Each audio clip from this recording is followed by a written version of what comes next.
predecessor did 4 years ago. His supporters were ecstatic.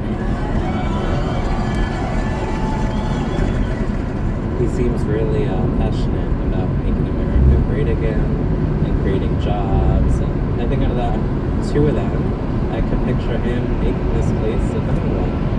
Very happy for Donald. I hope he's going to do a good job for us. Hopefully everything will just work out. You know, we'll be fine.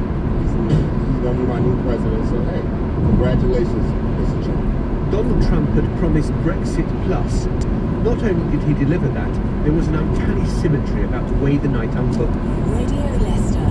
Still not the full Sports Park. Accident recovery work has been completed on that B4 and Royal Ford. And then despair. Only making her first public comments on the tumult a short time ago. And I love you all, too. Last night, I congratulated Donald Trump and offered to work with him on behalf of our country. I hope that he will be a successful president for all Americans.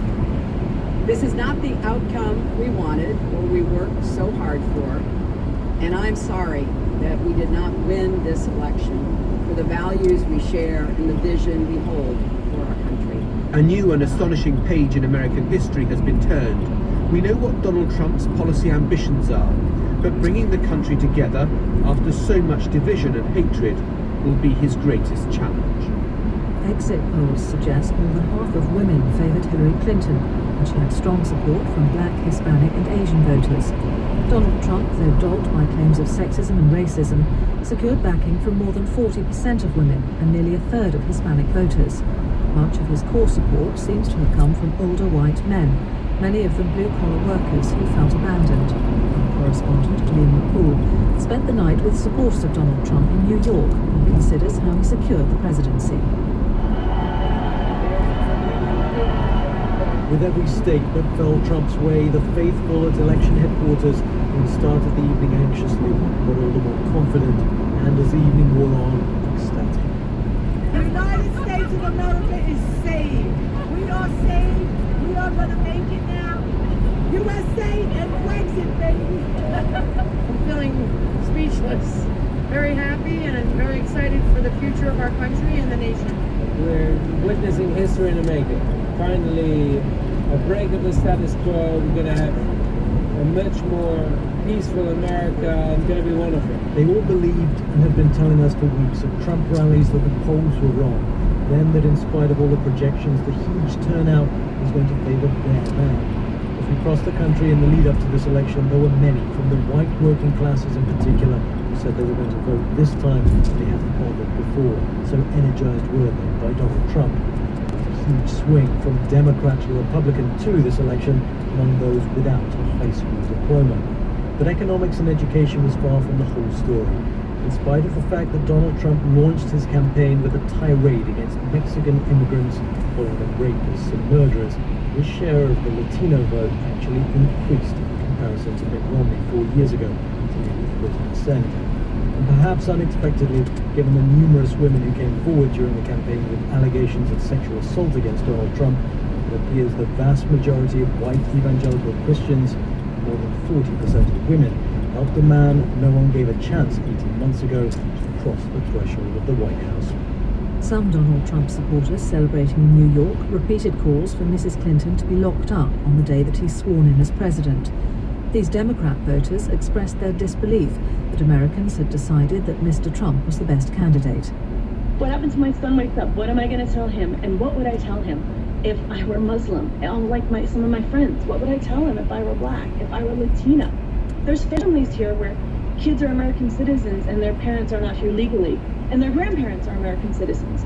What do they say? We were so close to having our first ever woman president, and we have a guy that's a white nationalist. It's just so saddening to me that this could possibly happen to our nation, a nation that I find so great and so beautiful, that something like this could happen. Hillary Clinton's supporters argue that last night's result was part of a global phenomenon and a huge desire for change. Some voters said they were making a stand, not only against the political establishment, but against Mrs. Clinton herself. Our correspondent, Nick Bryant, has been with Democrats in New York and assesses why Hillary Clinton failed to become president. I'm running for president. She's been a First Lady, a Senator, a globe-trotting Secretary of State. But what made Hillary Clinton think she was uniquely qualified to be president? Her decades of Washington experience actually proved to be a weakness. So rather than shattering that famed glass ceiling, she was portrayed in this election as the face of America's broken politics. Donald Trump supporters saw experience and qualifications as huge negatives. Their hatred of Washington was palpable. So too was their hatred of her. It was visceral. Hillary Clinton has long had a trust problem, which is why the scandal involving her use of a private email server during her years as Secretary of State loomed so large. She was also seen as the high priestess of an East Coast elite that looked down, sneeringly, on working people. In a year when so many Americans wanted change, she appeared to offer more of the same. It was hard for a party to win 3 consecutive terms in the White House. A point made by P.J. Crowley, who was an Assistant Secretary of State under Mrs. Clinton. Going into the campaign, we understood that the recent trend had been 8 years Democratic, 8 years Republican, 8 years Democratic, and so there was an opportunity there for the Republican Party. I think in a non-conventional political year, that Hillary Clinton represented the most conventional, the most establishment candidacy and policy, going forward. In a country where millions more women vote than men, it was thought that her gender would give her a major advantage. But what became clear in the primaries against her rival Bernie Sanders was how hard she found it to enthuse young women voters, especially about electing the country's first female president. Many women never warmed to her. Doubtless, old-fashioned, unreconstructed sexism played a part too. The refusal of many male voters to countenance a female president. Hillary Clinton once described herself as the most unknown known person in the world, and friends say that her public persona is very different from the woman you meet in private. But we'll be seeing a lot less of a figure who's been such a fixture for so many decades. Her long political career has surely ended, and it fell short of the White House. Theresa May has congratulated Donald Trump on his election victory. Last year, the Prime Minister, then Home Secretary, criticised his call for a ban on Muslims entering America, describing it as divisive and wrong. But speaking in Downing Street today, Mrs May insisted Britain and the United States would remain strong and close partners. I look forward to working with President-elect Trump. The American people have elected him as the next President of the United States. Britain and the United States share values of freedom, of democracy and enterprise, and I look forward to building on the special relationship we have between our two countries. The Labour leader, Jeremy Corbyn, described the election result as an unmistakable rejection of a system that wasn't working for many people, but he warned that Mr Trump had a mountain to climb. He's now got to try and bring people together and unite the whole country. I hope he's prepared to do that, but there are very big issues that he faces, and there's a message also that many people in the United States felt very left behind by their economic system.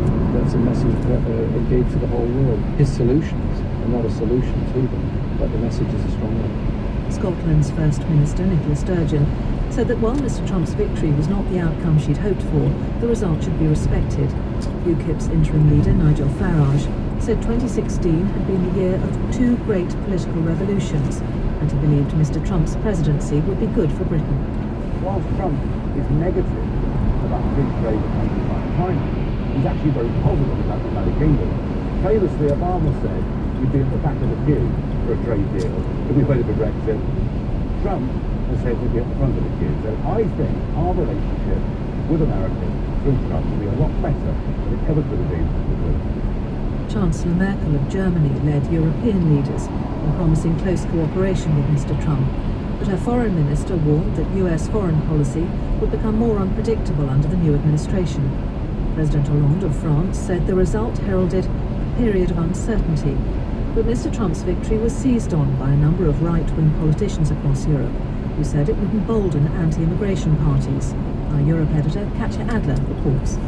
Donald Trump's pre-election boast that he would deliver Brexit plus now rings shrill in the ears of Europe's political elite, spooked by growing popular anger in its own backyard. The deafening roar of millions of anti-establishment, nationalist-minded US citizens suddenly makes the prospect of a French President Le Pen that much more plausible. And why not Beppe Grillo as Prime Minister of Italy, or Geert Wilders in charge in the Netherlands?